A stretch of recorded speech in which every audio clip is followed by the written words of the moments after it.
स्वावलंबी अपंग बंधु जगदीश चंद्र एवं देवराज।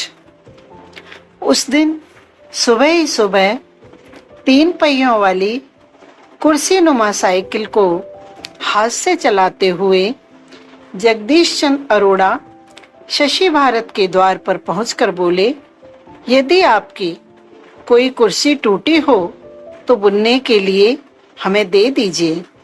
शशि भारत ने कुर्सियों के पैसे तय करके अपनी कुर्सियां बुनने के लिए दे दी। अरोड़ा ने उसी साइकिल पर कुर्सियां रखी और घर ले गए। 3-4 दिन बाद अपने भाई से कुर्सियां बनवाकर साइकिल पर रखकर फिर उन्हीं सज्जन के घर पहुंचा दी। उन्हें आश्चर्य इस बात का था कि बिना कहे इस व्यक्ति को यह कैसे मालूम हो गया कि मेरे यहाँ कुर्सियाँ टूटी हुई हैं। आखिरकार उन्होंने पूछ ही लिया, भाई आपको यह कैसे पता चला कि हमारे यहाँ कुर्सियाँ टूटी हैं? आपके नौकर ने बताया था। अन्य घरों से जानकारी कैसे मिलती है? ऐसे ही कभी किसी नौकर या बर्तन मांजने वाली मेहरी से पूछ लेता हूँ, अथवा थोड़े बहुत जो परिचित व्यक्ति हैं वह भी मुझे काम दिलाने में सहायता कर देते हैं। जगदीश चंद्र अरोड़ा जब 3 वर्ष के छोटे बच्चे थे तभी टाइफाइड ज्वर से बीमार पड़ गए और बाद में पक्षाघात हो जाने से 3 वर्ष तक पलंग पर ही टट्टी पेशाब करते रहे। पिताजी तब जीवित थे, माने हुए वकील थे, अच्छी आय थी, अतः उन्होंने चिकित्सा पर खूब पैसा खर्च किया ताकि यह कहने को न रह जाए कि यदि अच्छा इलाज होता तो बीमारी से मुक्ति मिल सकती थी। औषधियों और मालिश के लगातार प्रयोग से जुबान खुल गई। ऊपर के अंग भी कुछ कार्य करने लगे, पर टांगें दोनों हमेशा के लिए खराब हो गईं। लंबी बीमारी से उठे तब इनकी आयु 6 वर्ष थी। पहले तो जिंदा बचने की आशा न थी। जैसे तैसे बच भी गए तो परिवार के लिए भार स्वरूप सिद्ध होने लगे। इतनी छोटी आयु का कोई अपंग बालक कर भी क्या सकता था? स्कूल में प्रवेश दिला दिया। भाई या पिताजी गोदी में उठाकर स्कूल बैठा आते और छुट्टी होने पर घर ले आते।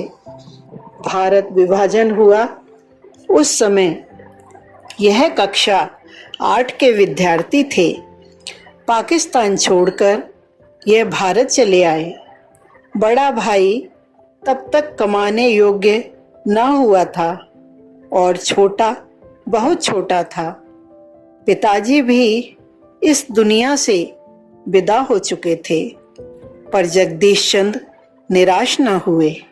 उन्होंने सोचा, मेरे पैर काम नहीं करते तो क्या हुआ, भगवान ने हाथ तो सही सलामत दिए हैं। अतः परिवार की सहायता के लिए किसी के आगे हाथ फैलाकर स्वाभिमान गिराने की अपेक्षा मेहनत मजदूरी करना कहीं अच्छा है।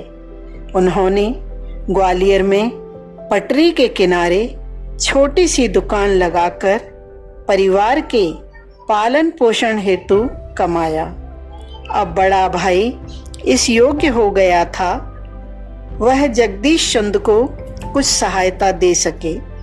अतः जगदीश चंद्र राजपुरा के शासकीय केंद्र में सिलाई का कार्य सीखने चले गए। कार्य सीखकर दिल्ली पहुंच गए और दर्जी के यहाँ नौकरी कर ली।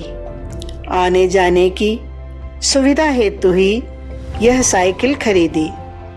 छोटे भाई देवराज अरोड़ा की भी कहानी ऐसी ही थी।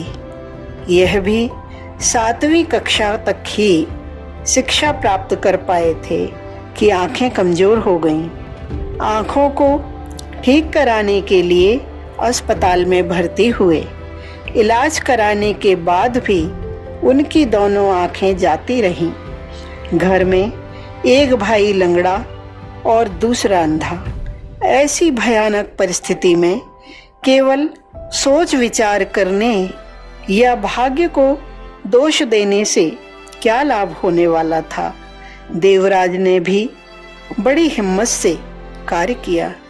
उन्होंने अमृतसर के अंध विद्यालय में रहकर ब्रेल लिपि सीखी और हाई स्कूल पास करके देहरादून केंद्र पर प्रशिक्षण हेतु चले गए।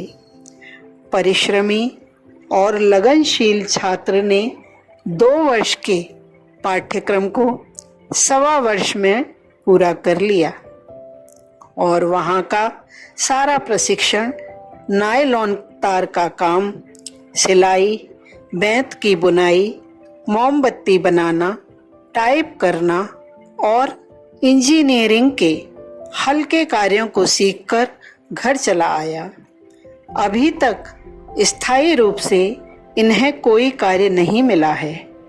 इधर उधर फुटकर कार्य प्राप्त करने के लिए ही दोनों भाइयों का संघर्ष जारी है। बड़ा भाई जगदीश चंद सिलाई का कार्य करते हुए भी छोटे भाई के लिए तलाश करके कुर्सियां बुनने का कार्य लाता है और जब उसकी तबीयत घर बैठे ऊब जाती है तो अपनी ही साइकिल पर बिठाकर उसकी तबीयत बहला लाता है।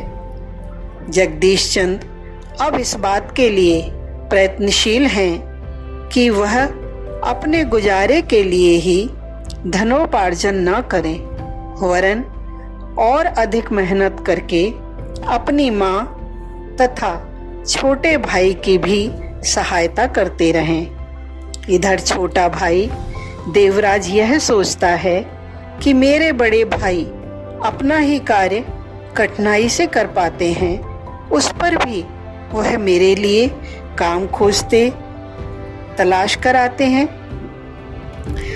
अतः वह स्वयं भी सप्ताह में 2-3 दिन अकेले जाकर काम की तलाश कराते हैं। दोनों भाइयों का अब तक का जीवन संघर्ष करते करते ही व्यतीत हुआ है। फिर भी न साहस की कमी है और न परिश्रम की ही। वे दोनों एक दूसरे की सहायता का सदैव ध्यान रखते हैं। भिक्षा से उन्हें घृणा है। वे कहते हैं कि बुरी से बुरी शारीरिक स्थिति का आदमी भी यदि चाहे तो परिश्रम पूर्वक अपने गुजारे लायक कमा सकता है। फिर भिक्षा मांगकर कोई अपना आत्मसम्मान क्यों खोए। मनोबल के धनी भाग 2। लेखक पंडित श्री राम शर्मा आचार्य जी।